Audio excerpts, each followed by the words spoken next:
Que Deus te abençoe. Eu quero compartilhar com vocês hoje uma mensagem que se encontra no Evangelho de Mateus, no capítulo 6. O tema da mensagem de hoje é colocando Deus em primeiro lugar. Evangelho de Mateus, capítulo 6, verso 33, que é um verso muito conhecido de todos nós, né? Mas buscai em primeiro lugar ao reino de Deus e a sua justiça, e as demais coisas vos serão acrescentadas. Buscai em primeiro lugar ao reino de Deus e a sua justiça, e as demais coisas vos serão acrescentadas. Pai, nós entramos aqui em tua presença, Jesus. Eu te peço nesta hora, Senhor, que o Senhor nos abençoe nesse momento de palavra, nesse momento de meditação, nesse momento tão especial, Jesus, que é o de vivermos as tuas promessas, de vivermos as tuas revelações para nós. Pai bendito, abençoa o meu irmão que está assistindo esta live e que juntos nós possamos receber o teu bem nessa noite, através da tua mensagem, Pai. Em nome do nosso Senhor e Salvador, Jesus Cristo. Amém. Em nossas vidas, irmãos, nós temos muitas prioridades, né? Eu tenho certeza que se você listar aí as suas prioridades, nós vamos encontrar muitas delas. Eu posso citar algumas aqui. Por exemplo, uma das minhas grandes prioridades sempre foi a minha família. Sempre foi a família, sempre foi abastecer a minha casa e estarmos bem. Muito embora ao longo da nossa história, da minha história, nós tivéssemos tido muitos problemas de desemprego, subemprego, que geraram problemas financeiros. Mas em tudo nós demos graça, porque a nossa família sempre manteve unida, sempre se manteve junta. Porque a nossa prioridade sempre foi a família. A prioridade sempre foi estar juntos. A prioridade sempre foi caminharmos juntos. Quer fosse na alegria, quer fosse na tristeza, quer fosse na saúde, quer fosse na doença. Nós estávamos juntos. Eu, minha esposa e minhas duas filhas, e agora, com muita alegria, o Senhor nos deu um filho, que é o meu genro. Estamos felizes assim. Tem outras prioridades, por exemplo, a questão do emprego, de você estar empregado, de você estar bem empregado, de você ganhar o suficiente para não apenas sobreviver, mas para viver com a sua família. Eu tenho certeza que o que eu vou dizer agora deve estar no coração de cada um, muito embora em muitíssimos casos isso não seja real. Mas todos nós temos prioridade, temos por prioridade termos um bom emprego para ganharmos bem. É muito bom a gente comer aquilo que gosta de comer. É muito bom a gente comprar aquilo que gosta de comprar. E nós colocamos tudo isso como prioridade. Mas, meus irmãos, essas prioridades, quando elas não são alcançadas, ou melhor ainda, deixa eu refazer a minha colocação. Essas prioridades, quando nós olhamos para o futuro, essas prioridades geram em nós ansiedade. A ansiedade no tratamento dessas prioridades, muitas vezes podem me afastar da presença de Deus. Entendam. Às vezes eu priorizo tanto as coisas deste mundo, mas eu não priorizo estar na presença de Deus. Colocar tudo na presença dele. Outro dia eu conversava com um pastor, amigo meu, e eu senti na nossa conversa de dizer isso, falei, olha, meu pastor, às vezes a gente pede ao Senhor tantas coisas, e tudo é importante, tudo é prioritário. Nós falávamos de igreja, né? De templo, de coisas e tal. Então, tudo aquilo é importante. Eu disse a ele, tive a oportunidade de dizer a ele o seguinte, meu pastor, tudo isso é importante, mas nada supera uma igreja de joelhos no chão. Uma igreja que ora constantemente. Conversava agora há pouco com o nosso irmão Rodrigo. Nós estamos vivendo uma época que estamos colhendo o que plantamos há 20, 30 anos, começamos a plantar há 20, 30 anos atrás. Nós estamos colhendo hoje os frutos daquilo que foi plantado há 20, 30 anos atrás, talvez até um pouco mais. Hoje, nós temos igrejas cheias de pessoas. Uma igreja lotada de pessoas. Mas o que nós plantamos lá atrás, que estamos colhendo hoje, é que muitas vezes essas pessoas, e aqui eu não quero ser antipático com ninguém, não acuso ninguém, cada um que faça a sua introspectiva, a sua análise de como está a sua vida com Deus, né? Eu não julgo ninguém, não aponto ninguém, eu falo de uma maneira bem genérica. Nós nos preocupamos muito em encher igrejas e nos esquecemos de pregar o evangelho. As pessoas que estão nas igrejas hoje, elas são ocupantes de igreja, mas não são discípulos. Porque se afastam da igreja por qualquer coisa. Se afastam da igreja e colocam a igreja em descrédito por qualquer coisa. Eu quero dizer a você, meu irmão e minha irmã, tudo é importante na nossa vida. O teu emprego ele é importante, a tua casa é importante, a tua família é importante, mas nada é mais importante do que estar na presença de Deus. E eu vou te dar um motivo para isso. Eu quero te dar um motivo muito especial para isso. Porque haverá um dia em que eu e você estaremos num corredor. Desculpe. E no final desse corredor, claro que aqui é uma conjectura, haverá uma porta. Nessa caminhada, até essa última porta que você vai abrir, não vai ter nada e ninguém do teu lado para te parar. É você e a tua convicção daquilo que você plantou. E aquilo que você plantou, mediante o que você plantou, você vai colher. Quando você abrir essa porta, meu irmão, quando você pegar naquela maçaneta e abrir a porta, ali não vai ter mamãe, aí não vai ter papai, aí não vai ter pastor, não vai ter um missionário revelador, não vai ter a irmã da profecia. É você sozinho.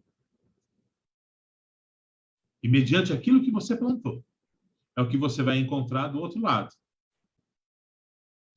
Meus irmãos, eu quero dizer para você o seguinte, que tudo, essa ansiedade que as coisas desse mundo geram em nós, como pastor, me traz muita preocupação.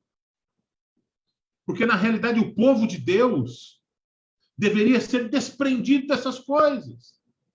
Deveria ser desprendido dessas questões carnais deste mundo que não nos levam a nada.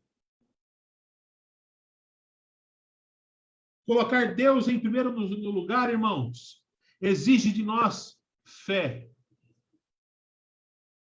Colocar Deus em primeiro lugar exige de nós fé. Eu vou dizer uma coisa a vocês aqui, que talvez você não tenha pensado nisso ainda. Você já parou para pensar que Deus não precisa da tua fé? Deus não precisa da minha fé. Ele é Deus. Deus não precisa da minha fé para me abençoar. Deus ele não me abençoa segundo os meus deméritos e muito menos pelos meus merecimentos. Deus ele nos abençoa, irmãos, simplesmente porque ele escolhe nos amar. Porque ele escolheu nos amar. Nós é que precisamos exercitar a nossa fé para continuarmos firmes no caminho de Cristo, firmes nessa caminhada do Evangelho, mesmo que nada aconteça. Olha, mas eu orei por um emprego, por aquele emprego maravilhoso. Esse emprego não veio. Não foi para mim. Aleluias, eu continuo com Cristo. Olha, eu orei porque eu queria comprar aquele bem. Não consegui. Tem gente que se frustra com isso. Só que quando eu estou firme com Cristo, eu não consegui. Glória a Deus, eu continuo com Cristo na minha caminhada do Evangelho. Mas tem gente que se frustra com isso. Tem gente que se descabela com isso, que perde a noção das coisas. Enfim. Nesse texto que nós acabamos de ler, lá em Mateus, capítulo 6, Jesus está finalizando o Sermão do Monte. E, na realidade, Jesus está no início do seu ministério terreno. E ele anuncia as novas leis do reino de Deus. Neste trecho, Jesus aborda questões, por exemplo, do cotidiano. Quando Jesus ele está lá em Mateus 6:33, que é o versículo que lemos, mas o texto, né, o início do capítulo 6, é ansiosa solicitude. E Jesus vai dizer o seguinte, que nós não devemos estar ansiosos por coisa alguma. E Jesus, então, ele usa coisas do cotidiano. Por exemplo, ele vai falar de roupa. Ele diz, olha, olhar os lírios do campo. Nem Salomão se vestiu com nenhum deles. São erva do campo que amanhã seca, hoje à noite seca e queima. E Jesus disse, olha, nem Salomão nunca se vestiu como nenhum deles. Jesus ele vai falar a respeito de comida. Olha, não esteja ansioso sobre o que é a vez de comer e nem sobre o que é a vez de vestir. Onde que nós vamos morar? A palavra de Deus, o Senhor Jesus, ele diz, olha, não estejais ansiosos por coisa alguma. Muito pelo contrário, tudo nós devemos confiar a Ele. Meu irmão, minha irmã, confie tudo a Deus. Tudo ao Senhor. Confie em Deus. Sabe por que nós devemos confiar em Deus? Porque Deus tem informações ao nosso respeito que eu e você não temos. Mas Deus tem porque Ele é Deus. Confia nele. Coloca as tuas ansiedades aos pés dele. Confia no Senhor. Ele vai suprir. Eu não estou falando que Jesus ele vai suprir os teus caprichos, os seus caprichos, as suas vaidades. Que Jesus vai suprir os teus desejos, as tuas concupiscências. Não, Jesus não vai fazer isso. Mas acredite, Jesus vai te suprir em todas as tuas reais necessidades. Amém? Pensando nisso, eu quero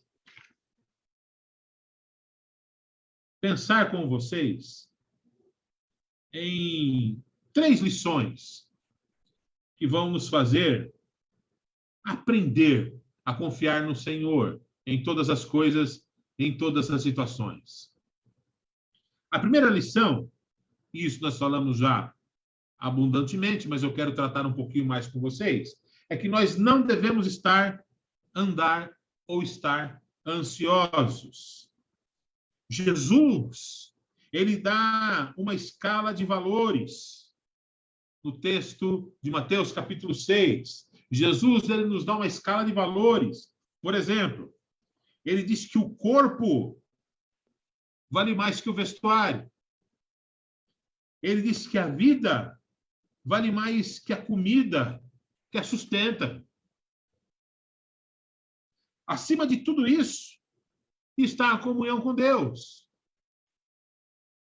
Acima de todas as coisas está a comunhão com Deus. Então, notem, meus irmãos, que a nossa existência materialista nos faz, muitas vezes, olhar para as coisas materiais, porque são tangíveis, porque são tocáveis, né? Porque podem ser vistas, podem ser ouvidas, cheiradas.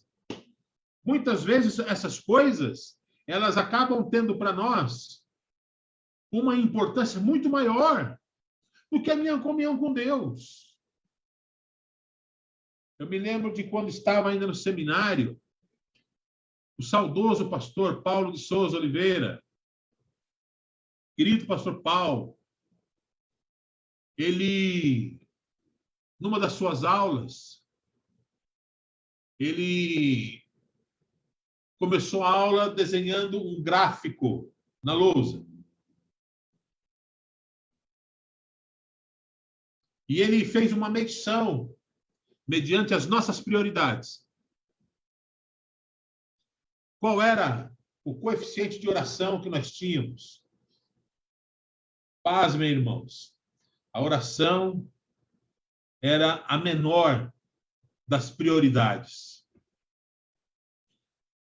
A leitura bíblica era a menor das prioridades. Segundo aquele gráfico que nós éramos lá em 40 e poucos alunos da classe de teologia, de bacharel em teologia. A minha colega Maria Angélica Terra Nova, que está no Facebook conosco, que estudou conosco, talvez ela se lembre desse episódio. A oração e a leitura bíblica era a menor das prioridades. Como que nós podemos, então, dizer que somos de Deus e queremos ser abençoados se nós não nos desligamos das coisas deste mundo? O apóstolo Pedro, lá na sua carta, ele vai dizer assim: se sois nascidos do alto, busquem as coisas do alto.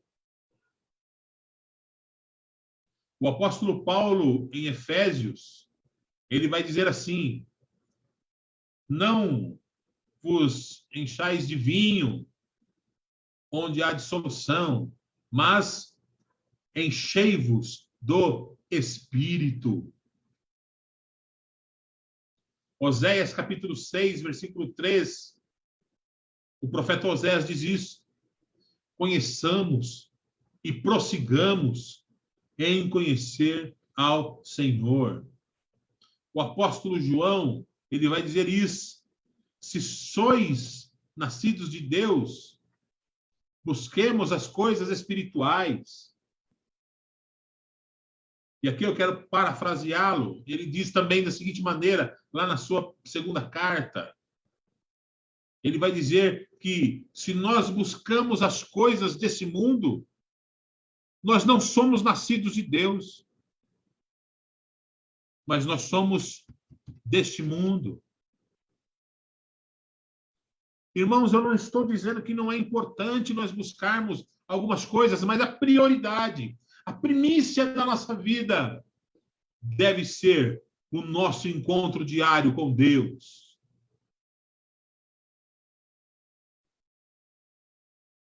Eu poderia aqui entrar em alguns outros aspectos, né? Por exemplo, a questão do dízimo, que é tão mal falada pelo mundo, tão incompreendida pelo mundo. e tão mal praticada pelos crentes. Dízimo é primícia. Mas nós computamos o dízimo de acordo com as nossas prioridades. De acordo com as nossas prioridades. E não da maneira como ele deve ser tratado. Dízimo é a primícia. O dízimo não é aquilo que sobra. O dízimo não é aquilo que, depois de eu ter feito todas as contas, eu devolvo o dízimo, que às vezes nem o dízimo é. É uma pequena porção daquilo que de fato seria o dízimo, e a gente coloca como dízimo que na realidade deveria ser uma oferta, pequena inclusive. O dízimo ele deve ser tratado como primícia. Aliás, tudo na nossa vida, quando se trata de comunhão com Deus, tudo, absolutamente tudo, deve ser primícia. Deus é a nossa primícia. O Senhor é a nossa primícia. A ansiedade nos afasta de Deus e me coloca no caminho das coisas. O Salmo 27, versos 1 e 13, eu quero ler com vocês. Salmo 27, versos 1 e 13, diz assim: O Senhor é a minha luz e a minha salvação, de quem terei medo? O Senhor é a fortaleza da minha vida, a quem temerei? Quando os malfeitores me sobrevêm para me destruir, os meus opressores e inimigos, eles é quem tropeçam e caem. Ainda que um exército se acampe contra mim, não se atemorizará o meu coração, e se estourar contra a minha guerra, ainda assim terei confiança. Para nós termos essa confiança, nós precisamos estar firmes na nossa comunhão com o Senhor. O Senhor é o nosso refúgio. Ele deve ser tratado como a nossa primícia e não como alguém que eu busco quando estou com problema. E não alguém de quem eu me lembro somente no dia mau. Caminhe com Deus. Caminhe com o Senhor. Segunda lição que esse texto nos ensina, que quando nós colocamos tudo nas mãos de Deus, eu busco a sua presença e a presença de Deus me satisfaz. Quero ler um texto com vocês, Filipenses capítulo 4. Muito conhecido esse texto. Filipenses capítulo 4.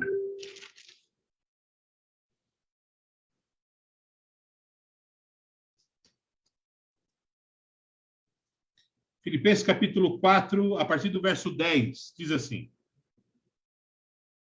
Alegrei-me sobremaneira no Senhor, porque agora, uma vez mais, renovastes a meu favor o vosso cuidado, o qual também já tinhais antes, mas vos faltava oportunidade. Digo isso não por causa da pobreza, porque aprendi a viver contente em toda e qualquer situação. Olha o que o apóstolo Paulo está nos ensinando, que ele aprendeu a viver contente.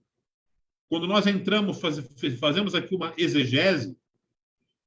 Exegese é quando nós entramos lá nas línguas originais, por exemplo, aqui no caso o grego, a palavra que nós encontramos nos dá a ideia de estar não apenas contente, feliz, alegre, mas contentado, ou seja, satisfeito. Satisfeito em qualquer situação. Olha só o que ele continua dizendo. Tanto sei estar humilhado, como também ser honrado. De tudo e em todas as circunstâncias, já tenho experiência, tanto da fartura como de fome, assim de abundância como de escassez. Eu tudo posso naquele que me fortalece. Todavia, fizestes bem, saciando-vos na minha tribulação. O apóstolo Paulo estava fazendo aqui um agradecimento à igreja de Filipos, que contribuía, né, financeiramente com a sua obra, com a sua missão. Então, veja, o apóstolo Paulo nos dá uma lição maravilhosa sobre isso. sobre o contentamento em Deus. O grande problema dos cristãos de hoje é que o nosso contentamento está nas coisas. A teologia da prosperidade que superabundou nas nossas igrejas, inclusive igrejas históricas, por isso que eu digo nossa, igrejas pentecostais clássicas, essa teologia da prosperidade transportou a nossa atenção maior, que deveria ser buscar as coisas do alto, e transportou a nossa atenção para as coisas deste mundo.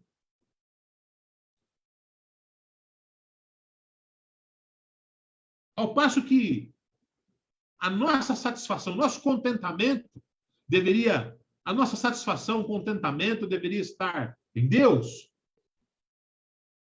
Hoje estão nas coisas. É lamentável. E nós precisamos voltar para Deus. A palavra de Deus diz que eu prefiro estar um dia na tua presença do que 1000 fora deles.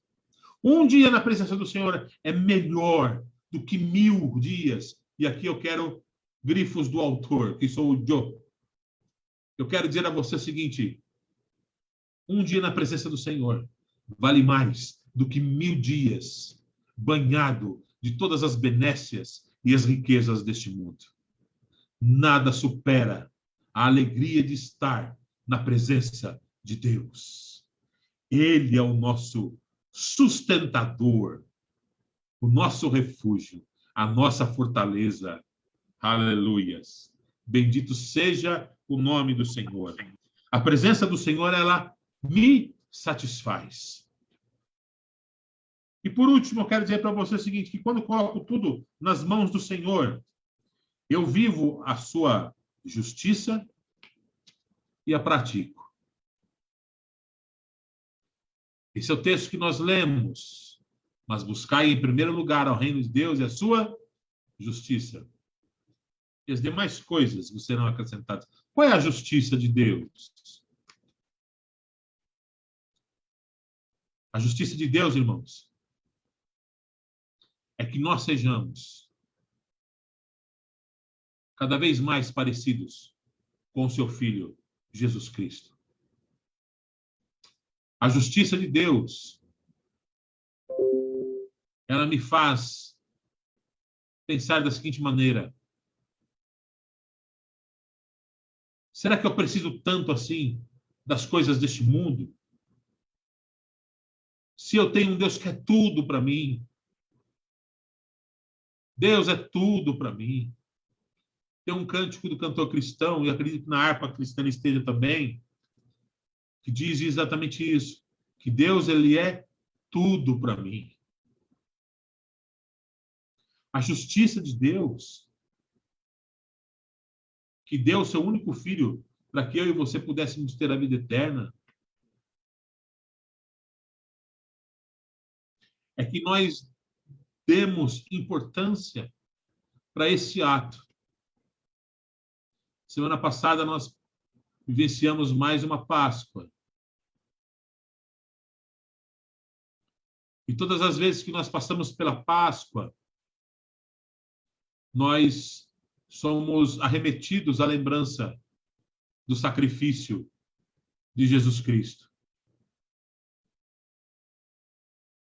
Há uns anos atrás, o Senhor me deu uma palavra, me deu um sermão, cujo tema era: não se acostume. Não se acostume. Talvez eu pregue ele na quinta-feira que vem. Nós nos acostumamos, ano após ano, ver os filmes falando a respeito de Jesus, ver as igrejas lindamente fazendo as suas cantatas, suas peças, seus jograis de Páscoa, jovens, crianças, adultos, adolescentes. Mas o principal, o que é justo que nós façamos, que nós coloquemos Jesus Cristo como de fato é Senhor das nossas vidas. No livro do pastor Ernesto Nini, O Batismo no Espírito Santo, ele fala